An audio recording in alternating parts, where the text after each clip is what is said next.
Okay, we supposed to be talking about America and educating the people, and we done talked about Rome, we done talked about Britain, we done talked about everything but America. I mean, see, you just like the politicians. You putting everybody else first. Everybody else first. Everybody else. No. But you got to understand. Like, America is probably one of the. It's a baby compared to some of these other countries. Like, that's we why are you still should a put baby. America first. You got to treat the baby, right? I mean, yeah, I guess so. Treat the baby, but where did we get our form of government from? Like, we didn't just come up with this stuff by ourselves. Mm-hmm. Like, we had to read, research, understand other forms of government prior to our what is it? What representative democracy is what we call ourselves. I need to have my shotgun on my lap so I could have just answered your question and said, "From God." Where do we get it from? From God. Man.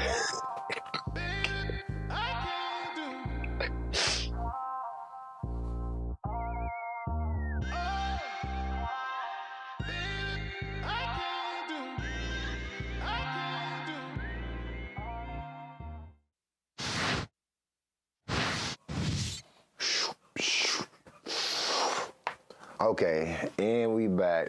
So today's episode is really supposed to be about general politics. So this is your boy, official David O'Neal. It's your boy, LB the Motivator, your friendly neighborhood hope dealer. And like I said, so I mean, we already kind of had a conversation going about, I guess, politics in general. And don't get me wrong, we're definitely not gurus of anything. Half of the stuff is just simple, what we learned through simple conversation and a simple Google search. And I mean, what we learned in school. So right now we're trying to apply, grown person knowledge of the average American. Like I said, we're nothing special. We're the average American, and we're giving you a brief overview of which way we think we want our fellow Americans or our friends or our neighbors or just people in general to know about politics. Whether you choosing to fully partake in it a little bit, or not partake in it at all. But at the minimum, you need to at least know where you stand in it. So that's why today we're having a conversation about mostly centered in the U.S., but about politics in general, or general definitions, general terms, general things. Amar, you have anything to add on top of that? Yeah, it's election year. So understand that primaries are going on. Understand that major decisions are starting to be made about what the next 4 years of American government is going to look like. So just having an understanding of our government structure can better inform some of the decisions we're going to make when we go to the polls. We know November is when we're going to go vote. But if you have already selected your party, whether you're Republican, Democrat, third party, Green Party, all that great stuff is multiple parties. But if you've already selected Democrat or Republican, their primaries are happening, so you can go vote now when your state opens up the primary election. So I think this is going to be an episode to inform us, to keep us alert, keep us aware, and really just lay a foundation. Like my bro said, we are not gurus, we're not the experts. It's not like we have degrees in this stuff. We simply like to read. We like to get some understanding. I like to watch the History Channel. I like the History Channel, National Geographic, all that great stuff. So getting knowledge through different forms of media, and now we want to share some of that knowledge we have. Some of these things, I'm not gonna lie to you, we're gonna fact check ourselves. We're not just gonna be spitballing here. We are fact checking. We got to do our own research. We got to be our own fact checkers and researchers here. We don't have nobody on the other side to be like, hey, can you look up this, like on them other podcasts? So we're gonna be doing it just to make sure we're telling you the right information. But I'm excited to have this conversation. So, I mean, without further ado, this is our general education politics refresher with the bros next door. So like I said, we want to be centered around where we live and what we live in. So as you know, of course, it's the United States of America. That's when I should have had my shotgun on my lap. United States of America. So of course, as you know or as you don't know, me and Lamar was just talking about this with our conversation about Rome, but a republic. United States of America is a republic. And what did we say republic was, Lamar? Basically, go ahead. It's a form of government that it gets its power from people, the citizens, the constituents, but it has a charter, a constitution, or some type of a document that is limiting the power of the government and telling like what the government can do or what powers the government does or does not have. So that's a republic, and that's why we are, because we have a constitution that is limiting our government with what it can do. Like we have freedom of speech, we have a couple of other freedoms, and like that is super important because otherwise, Big Brother's always watching. You can't say what you want to say. You can't read. You have like freedom of press, so we can print in the media what we want to print. Like there's just a difference if you go to other places where you don't have that same access to media and speech and other things. So that is why we are a republic. Well, but we're not a true republic. We're not a true republic. That's what we was founded on. We're supposed to not be limited to our freedoms of speech, our freedoms of press, and that sort of thing. But that's supposedly what we're fighting for. I didn't mean to cut you off, Lamar, but I definitely had to interject and add that's what we're supposed to be. But go ahead. What were you about to say? No, I think you're right. That's what we're supposed to be. I think we've evolved a little bit, and I'm not going to say that's good or bad. I mean, evolution is supposed to be good, so maybe let's just say change. Let's just say change. Yeah, we're not going to say evolution because evolution is always for the survival of the fittest. So we've changed a bit because, like, when we think about when America was founded, when we wrote that Constitution, the only individual human beings that were seen as men or people rather were seen as the people that were governed by the Constitution were white men with property. Like that's where our country was founded and who it was founded for.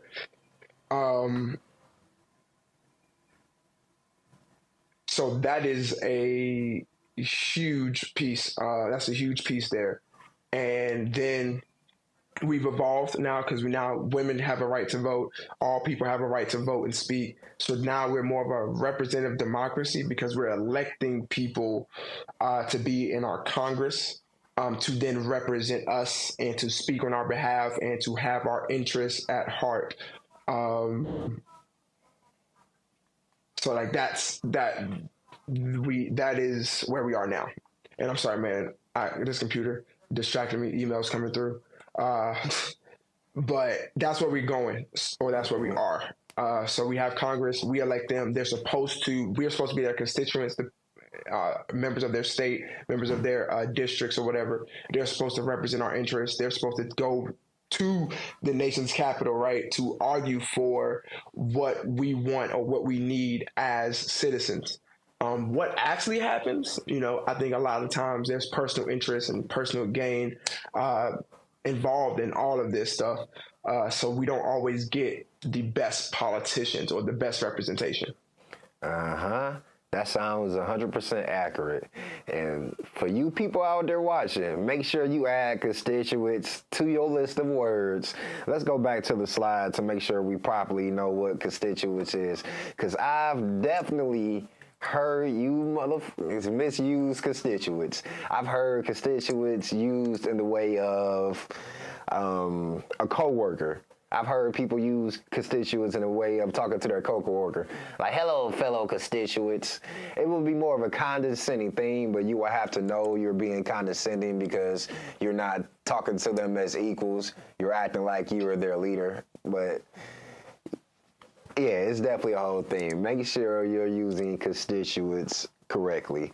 So constituents is referring to the body of people that is represented by the person that's over them, whether they voted for them or voted against them.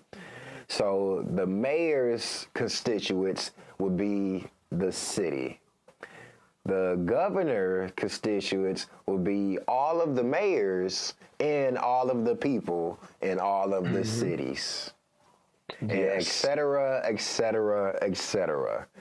Your constituents can only be someone under you, technically, quote unquote, hierarchy wise, even though technically, you know, the representatives are under the people. But let me stop talking and get back to the education. But that's literally how it is. The representatives are supposed to be under the people because they have their own autonomy, but they're supposed to be pushing for what the people wants to be pushed for according to, I guess, our votes, our demographics, our et cetera, et cetera, et cetera. And let's be real, our votes don't even matter in the way we think they do. Like, the vote matters.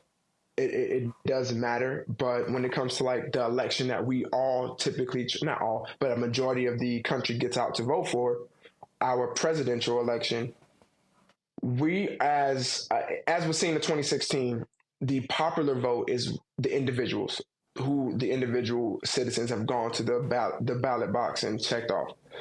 That did not determine our president.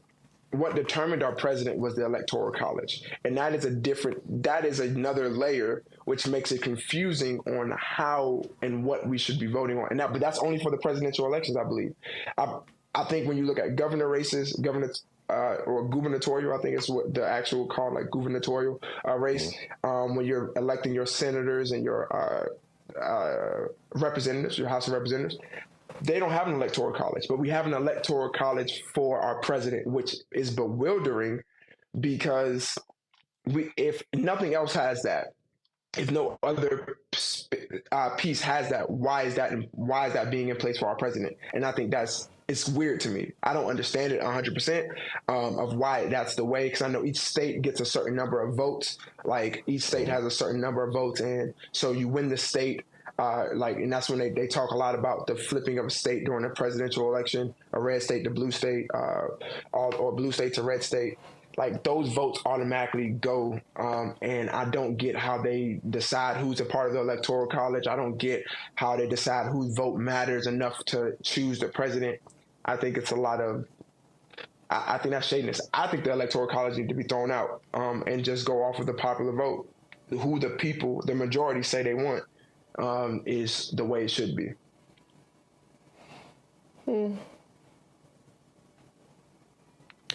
I can't fully agree or fully disagree with that notion without going further into it. When is it ever okay for the people to be overridden? Is that ever okay at any point? Is there ever a point where you feel like the people could have been so misled in the past or so misguided that the people overall may not be fully informed on what's in their best interest? Do you feel like that's possible? Do I think that people are not fully informed? Absolutely. There are a lot of decisions. Not the fact that if they're misinformed, but do you think it could ever be a point where they're so misinformed that it would be okay, or in any version of the situation okay, to override the people because they don't know what's in their best interest collectively, or they can't decide collectively within a time limit or anything like that? That's a slippery slope. That is a slippery slope, because even if we are collectively wrong about a decision we are making, we will collectively feel the repercussions and therefore collectively have a chance to pivot and try something else or do something else. But if you override the people's ability to make a decision just because you feel like they're not informed enough, you open up the door to now override other decisions that have been made by the people because you believe, or as the government would believe, that they don't have enough information. Because what amount of information is enough information? Like, who determines how much information is needed to make a decision? Now, it just opens the door to a slippery slope, because some people would say, you need data. You need a lot of data to support what's happening to support the decision. Other people might say you just need to be able to see the end goal and see like results in a small pocket, and it's still data. So that would still be data. But like some people might say you need a large amount of data. Some people might say you need a small, just a sample size, right? Other people might be like, nah, I don't want a sample size. We're going to go to every single person in every single house in every single state to make this decision. Others might be like, nah, we just need about 5,000 people. And like, is that appropriate? Because it just becomes a slippery slope. Like I can go down the rabbit hole of how that can be bad. You don't want to override the people's decision. You want to give the people and empower them to make the decision that they want. I mean, it almost sounds like the system we are currently living in, because now it makes me question when the Senate or when the House makes decisions. Is it decisions of the people? When are the people asked? When are we polled? When are we anything? Because I recall in most stuff, I watch it on the news. I'm not asked about it, and the only time that I can express what I'm feeling about it is when we're having a conversation, and now on these platforms because of what we've been trying to build. But otherwise, currently in our current system, is it kind of working in the manner in which you speak? How much, I'm not going to say division, but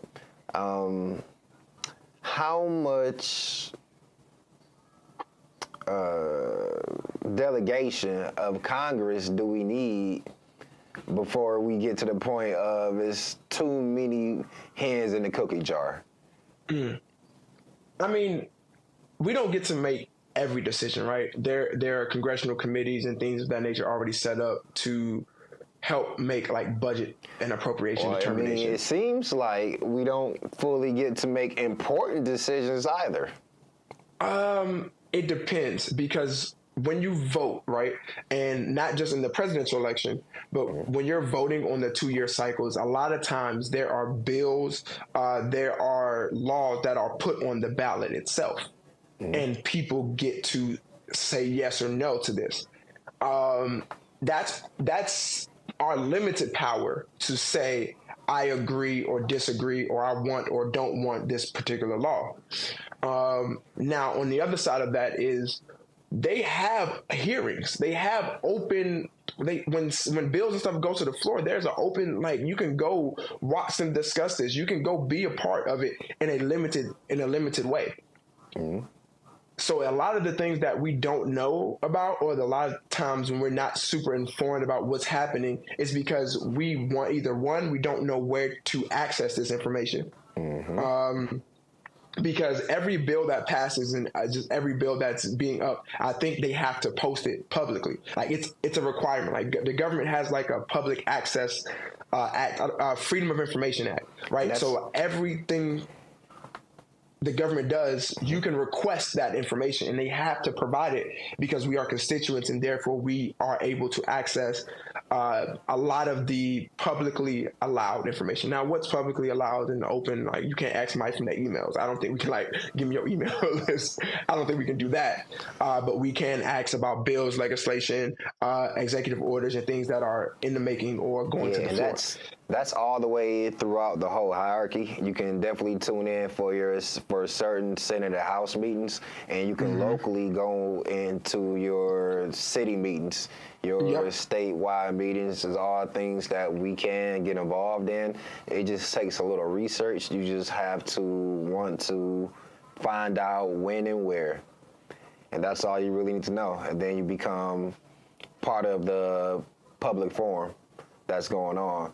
So with all this divisiveness, divisionness, and like I said, deliberation, we have to go back to talking about a little bit general education of how we're deliberated. So as you know, we're broken into 3 branches. So we have the executive branch, which carries out the laws. We have the legislative branch, which makes the laws, and of course the judicial branch, which evaluates the laws. Lamar, you got some examples of each one? Absolutely. So let's say what's a big thing going? You see how each state, all right, is creating laws about like abortion or marijuana and things of that nature. I thought, well, That did abortion go up to a federal decision, or is it? so I do believe it did move up to be a federal decision, right? It didn't start that way. It didn't start that way. So now, like New York recently, I saw somewhere that New York is putting a bill on the floor or trying to pass something where they're giving more reproductive rights to their legal New York citizens and visitors. So people will be able to go to New York for certain things. So like that's something that's coming up. And looking at like marijuana, individual states are making their decisions inside the state. But what it is the legislative branch is writing these laws. So your senators and your representatives, they're actually coming up and writing these bills, these laws for, and they're writing these bills and they're proposing these bills. And these bills have a lot of information in them, tons of information. These bills are usually, hundreds of pages long. And so like they work for a period of time. And that's our legislative branch. Our senators, our representatives, they're writing the bills and trying to make them become law. And they're supposed to do this through understanding their constituents' needs and desires. But, big business is involved in our government. So a lot of times it's not the people, but it's the money. It's the needs of those who are donating the money to their campaigns. That's why like knowing who's on the ballot and who's in their donor list is a big thing. But anyway, that's our legislative branch. After they create the bill, or after they create that bill, if it passes, so they have to take a vote on whether or not this bill is going to pass. And typically it goes through the House of Representatives first, and then it goes through the Senate. And so if it passes both, like the majority rules in both cases that this is a law that we want to see, it'll go from there to the executive branch. The president then is responsible for signing it into a law or vetoing it and sending it back. When there's a veto, typically there's a veto and then explanation of why it was vetoed. If it vetoes, it goes back to the legislative branch. If it passes, like he signs it off, it then goes to the judicial branch for review to make sure that it's whatever the law is, it's within the bounds of our Constitution and what we as a government, our government is able to actually set into stone. Otherwise, if it's not, the judicial branch will like rip it apart essentially. Not really, but they would have some pushback, and I think some modifications will need to be made. Okay, that sounds like a good general overview. Sounds pretty good to me. Well, moving forward with politics, it applies in America, but it also applies all over the world for sure, where you have a representative democracy. And you have a division of essentially left, right, and central. And that's pretty much that's not pretty much, but it's not an American thing. It's definitely worldwide. So you have your left wing and your right wing. And left wings are usually Democratic, while the right wings are usually Republican, which they're also known as the GOP. The Grand Old Party of 1870, or the Gallant Old Party of, I think it was 1884, in which they, gave out these names. So you have your left wing and you have your right wing, and in between them you have centrists, which are usually independents. Independents because also, usually the main party of independents is libertarian, but it's multiple parties of third party that doesn't go into the regular division of left and right, in which left and right has their own values, quote unquote, supposedly. So like I said, the middle is independent. So I don't fully know how to define liberal and conservatism. I just know that liberalism is usually connected with, being Democratic, and conservatism is usually connected to being Republican, in which their ideals aren't as extreme as the main party holders. Mm-hmm. And the main party holders' ideals aren't as extreme as being called, unquote, extremists. in which both sides hold. And that's basically taking the ideals in which the party holds to the utmost level of what's considered normal. So, Lamar, is there a way that you can specify? Because I think we asked the question of can you be a liberal Republican and a conservative Democrat? Or is it always going to be that conservatism is aligned with Republicans and liberalism is aligned with Democrats? Or how does that work? Do you know? I don't know. think I'm not going to say I'm an expert in it, but yes, we did typically fall around these party lines, liberal and conservative. Most people who identify themselves as conservative are typically going to be your Republicans.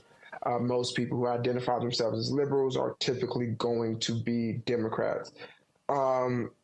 Yet it gets obscured a little bit because you can be a Democrat but have some conservative beliefs, right? You can be more conservative than most Democrats. Like you can say I'm a Democrat, but I agree with like Republican principles on budget, on our budgetary concerns, or Republican principles on immigration. Right, like that could be a real thing. Being conservative means you're more reserved. I want to say it's like a more reserved type of mindset.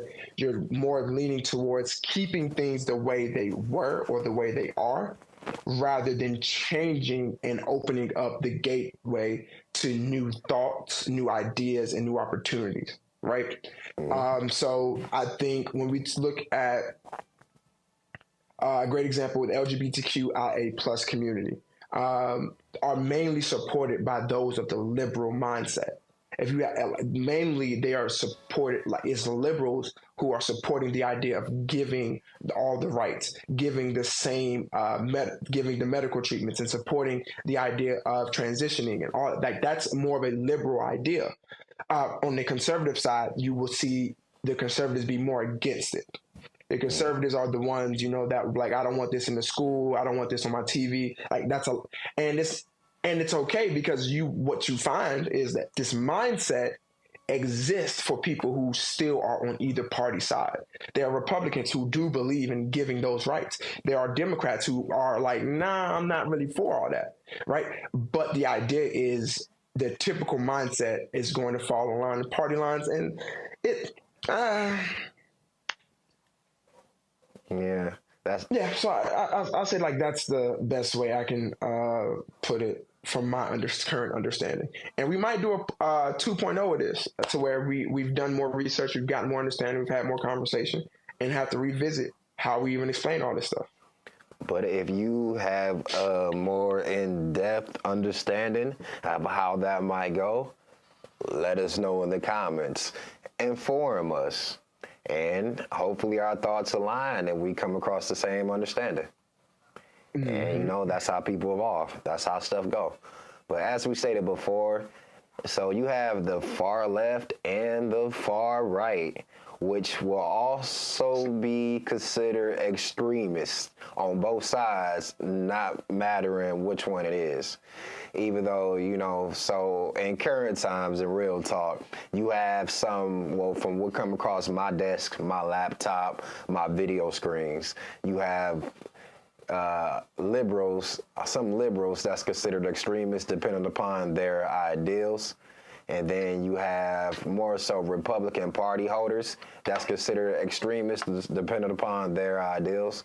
So in most recent times, like, during the whole Trump presidency, nationalists were definitely considered extremists on the Republican side.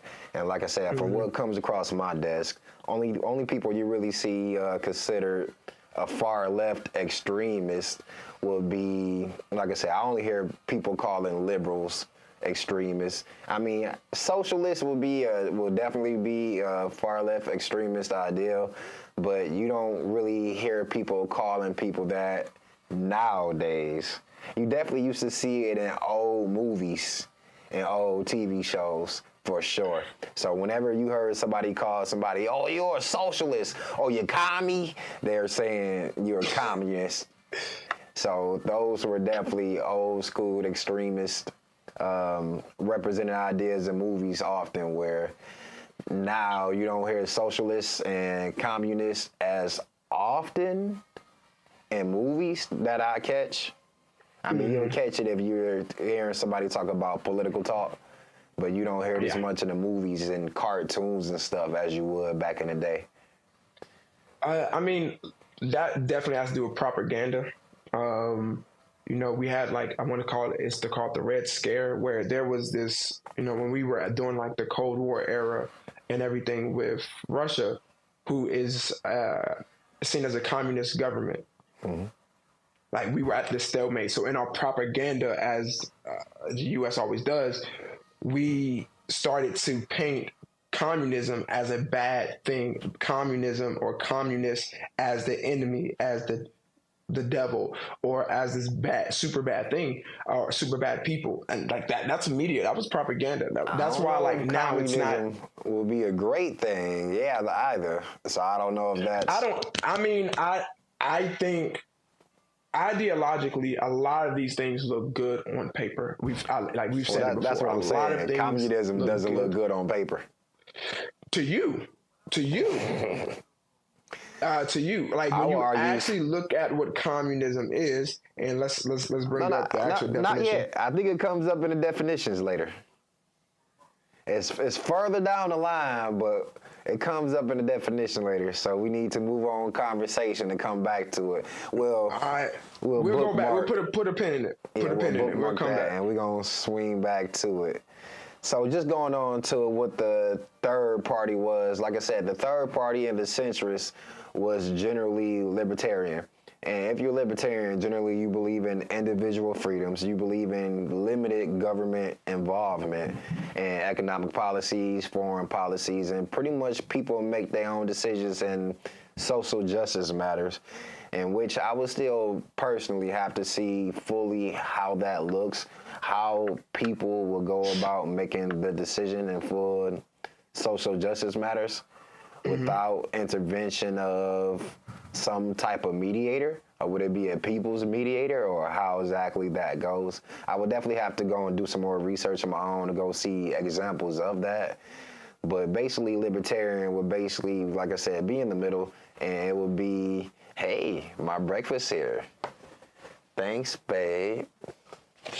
But basically, so libertarianism will be the least government involvement possible. And that's the quickest way to sum up libertarianism. And so would you consider yourself somebody who wants to be a libertarian? You said, say it again? Would you consider yourself someone who is a libertarian or desires libertarianism? Yeah, I would probably say, me personally, I fall more into the ideal set of libertarianism. I feel like that's the truest definition of the freedom that we search for, because that's the least government involvement as possible. Because once you start adding in people, you have to answer questions like how much, who, and why. So now that starts breaking down who gets priority. And that's the thing about life that we try to always supersede.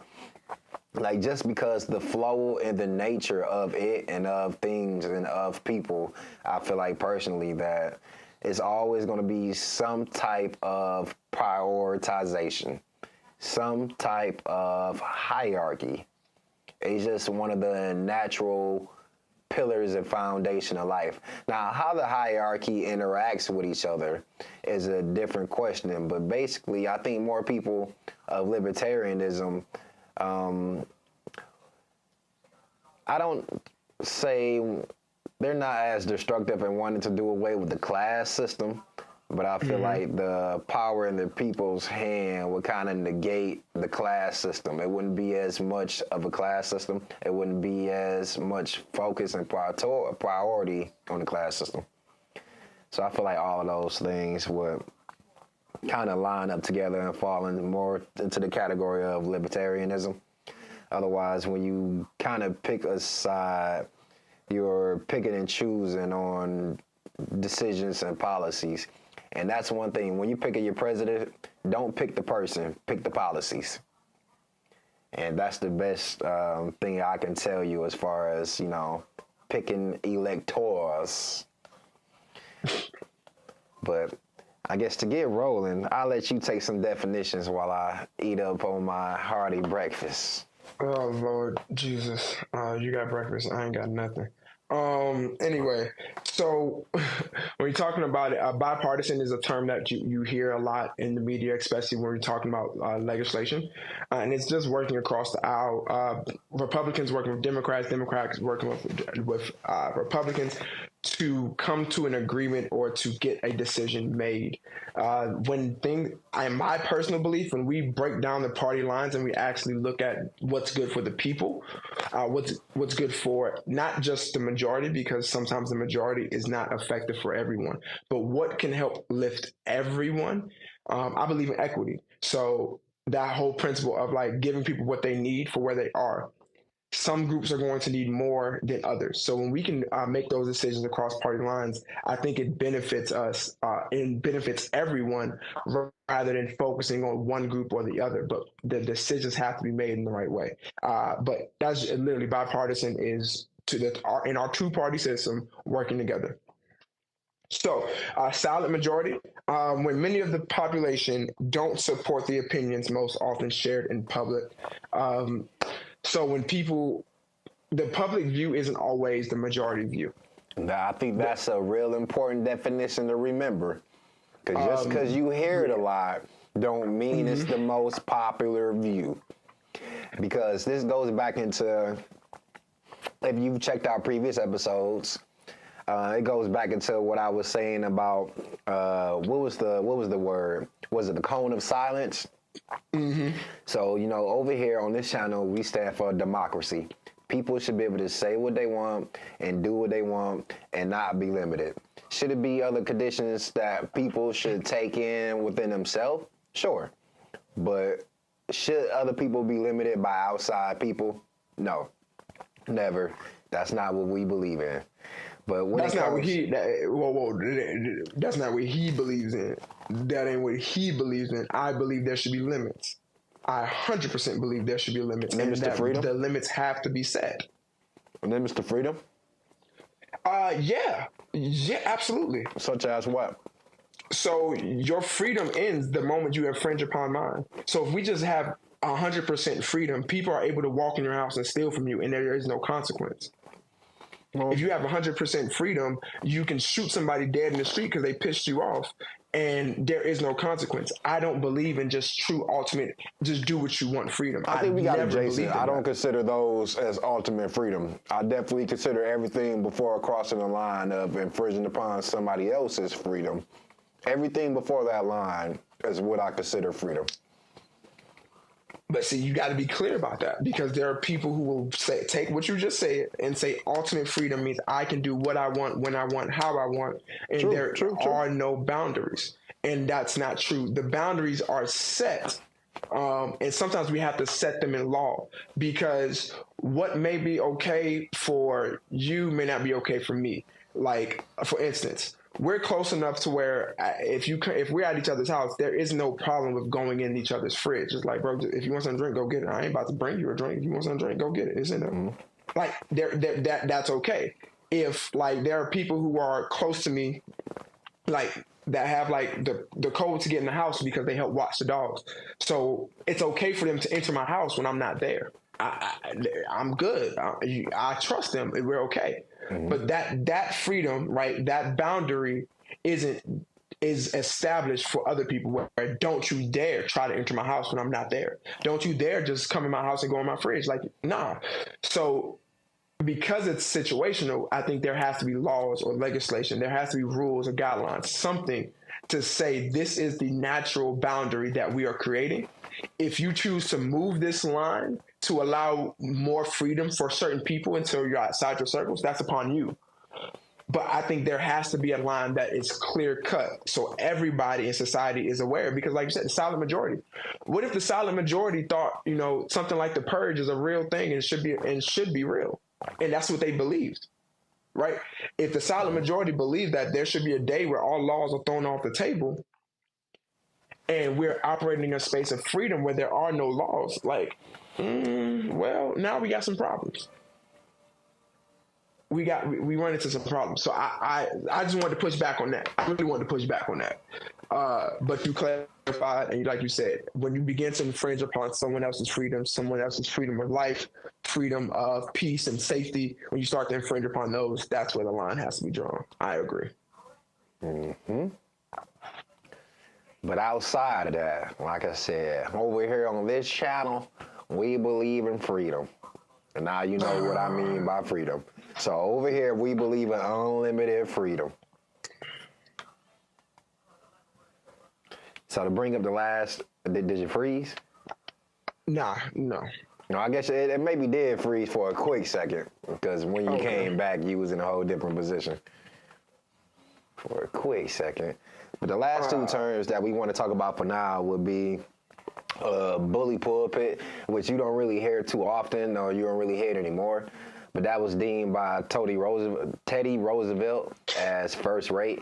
And basically, it's the president's influence. And that's just simply what it is. The president has influence, depending on, well, he just overall has influence. So now, I guess, per president, it would depend on how he uses that influence. And which, with the last presidency, you know, it got real controversial with Trump and the president's office. Not meaning that he's been the only president that's ever used or misused his influence. It's just that's the most current example I could give you of something that's going on in our lifetime that you as a grown person, semi-grown person, about to be grown person, supposed to be grown person, you should have experienced some of that to some degree. It should have came across your news or your table. So moving on to the next thing is we have the swing vote. And typically the swing vote don't belong to any particular party. They just literally the hard to predict vote. So sometimes it really might matter on the topic. Depending on the topic, whoever is the demographic that falls within the hard to predict area becomes the swing vote. And swing vote goes on for more than just the individual voter. Can you give us more information about swing vote or swing states or this whole swing thing in politics? Yeah, so it's the unknown. It's this. When we talk about swing states, they're major players in presidential elections. You see that presidential candidates end up spending a lot of time or putting more effort into like swing states or states that they know they can possibly turn red to blue or blue to red. Like that becomes like their mission. I want to say Ohio's a swing state. I want to say Ohio is one of the swing states, but I could be wrong there. But I want to believe it's Ohio, that it's a state where, depending on the president, depending on what's going, or the candidates, depending on what's going on, like it could go either way. So they spend some time there. But like that, it also can be like something in Congress where you're trying to get a bill passed, and there are particular legislators who you know can go either way. They can support it or they can go against it, and they may need some convincing, or they may need more information, or whatever the case may be, in order to side with the other party. So those swing votes and those swing voters inside of Congress are going to be within the party, but they don't always vote along the party lines. When you get to Congress, a lot of people just vote along the party lines. Whatever party is putting the bill on the floor, that party is galvanizing or coming together to support that particular bill. But at a lot of times, in order to actually get something to pass, you're going to need that bipartisan. You're going to need those swing votes. You're going to need some people from the other side to vote on your behalf as well. So that is the idea of a swing vote, just being able to use the other side, or use the changing of someone's perspective to the benefit, or a state's perspective, or a state's status, when you talk about red or blue, to the benefit of the winner. Gotcha. Okay. I mean, to my understanding, like, let us know if we missed something. Inform us in the comments. But I guess we're going to say we're moving on. Or I guess moving backwards. Going back to the word constituents. Constituents. Just let that saltivate for a while. Constituents. Lordy. But again, this word. so going back to constituents, the constituents are we the people. We the people are the constituents of our Congress leaders, which are the constituents of, nah, I guess technically they wouldn't be the constituents of, but the Congress leaders form the congressional committees, right? Yes. So after they form the congressional committees, when it comes down to making decisions, they form subcommittees, and the subcommittees depend on what the decision is. And the subcommittees are generally broken up into three types of committees. You have your standing committee, you have your joint committee, and you have your special committee, in which the special committee really only takes care of things that literally the other committees couldn't take care of. Could you give us some more information on that, Lamar? Yeah. So inside of Congress, we have the Senate and you have the House of Representatives. They both have standing committees. These committees are always present. These committees are always active. There are always people placed on these committees. So some of the standing committees you might hear are agriculture, appropriations, armed services, budget. That's a huge one. Finance, foreign relations. Then you got like health and human services or health, education, labor. Like these are like some standing committees that are there. And always present and always helping to make decisions. Like bills have to go through committees. Committees are going to look at bills because they are the experts in those particular, and that depending on what the bill is, like if we're passing an education bill, that's going to the education committee. Why? Because those are the experts in that particular field for this law, right? So that's your standing committees. Your joint committees are going to be formed. Joint committees are the House and the Senate being represented on the committee. So on your standing committee, like if I'm a senator, I'm on a standing committee with other senators. There are no representatives here. If I'm a representative, I'm on a standing committee with other representatives. There are no senators here. If I'm on a joint committee, I will be part of the actual congressional committee because it's going to mix the representatives and the Senate. You're going to have both present on this joint committee. And then finally, your special committees are like ad hoc committees that are created in order to do something very specific. It can be very specific. Like when you have impeachment committees, like that is a special committee that is formed to deal with an impeachment allegations or impeachment process. That isn't something that's always there because we're not always going through impeachment. We're not always trying to, take people out of office or take people out of their leadership role. So those are special committees that form to handle that business. And once that job is done, whether we choose to impeach or we choose to keep, whatever the case may be, that committee is then dispersed. It's then adjourned and no longer necessary. So these committees are very important because that's where a lot of the information is gathered. That's where a lot of the research is done. That's where a lot of the conversations about what's going inside the bills actually happen. When they're brought to the floor of the entire Congress or to the Senate floor or to the representative floor, like these bills have already been read, looked at, reviewed. Things have been taken out, things have been added, all of that stuff in process while going through the committee.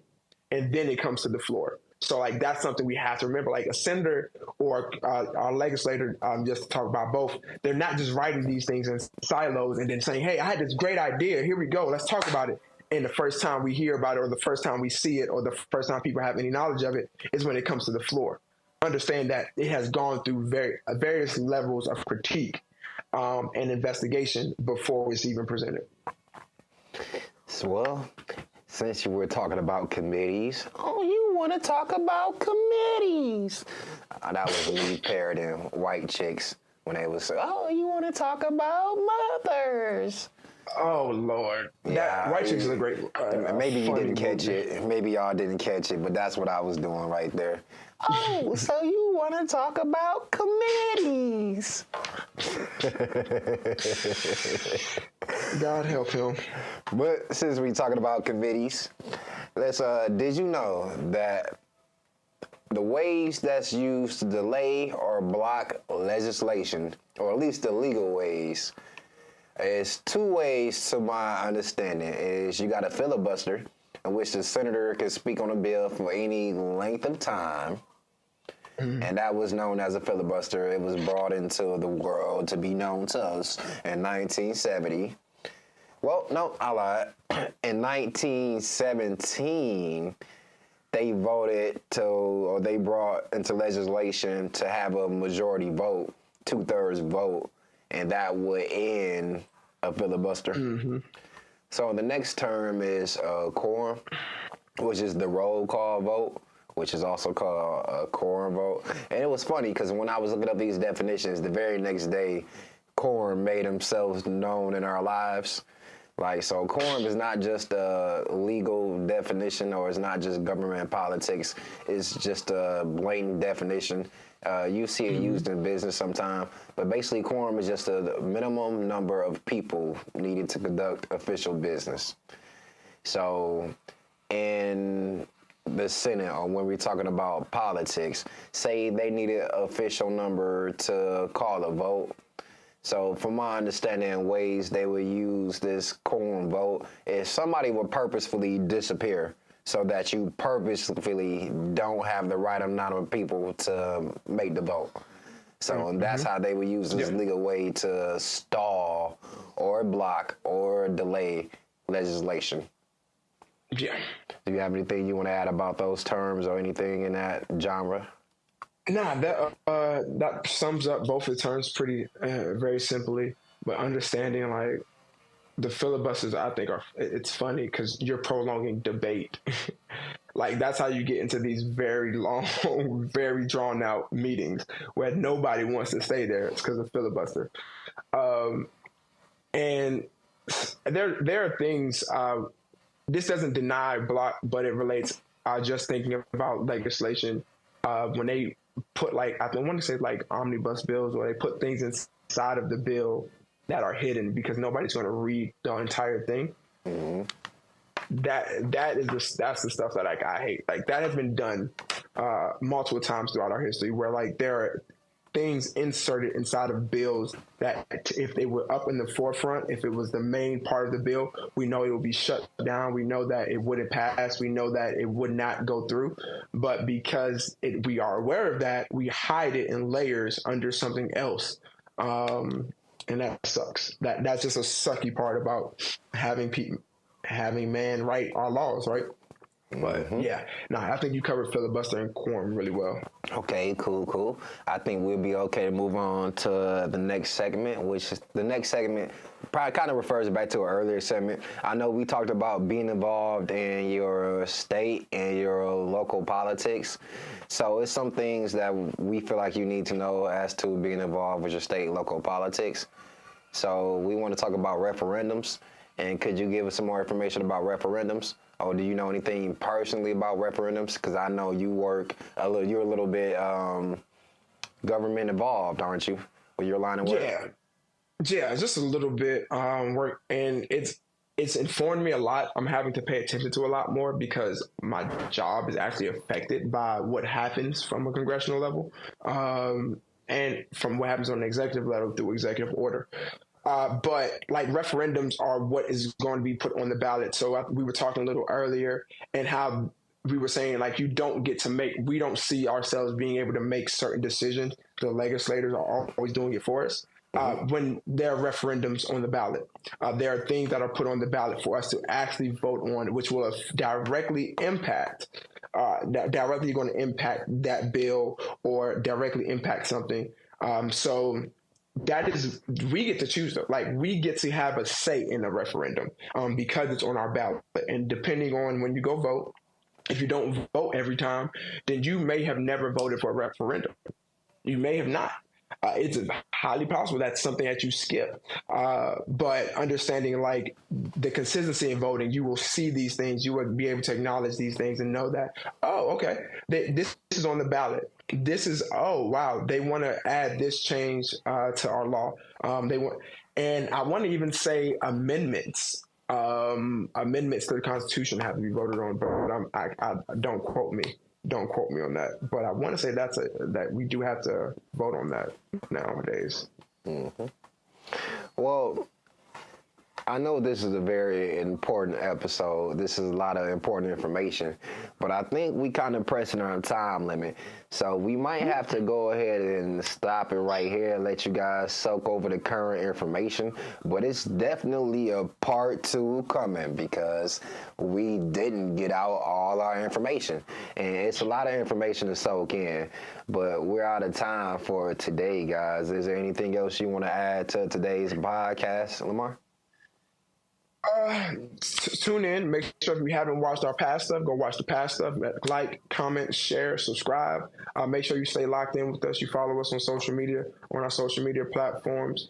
This has been an engaging. This has been more of an education episode. So typically, y'all hear us just talking and ranting and talking about a variety of topics. But this and part two, we're going to be very focused. It's very focused inside of a specific topic of government and politics. So make sure you tune in, make sure you tap in, make sure you share it with your friends and your family. Great seeing y'all. Love y'all. Peace, love, happiness, all the great stuff. We out.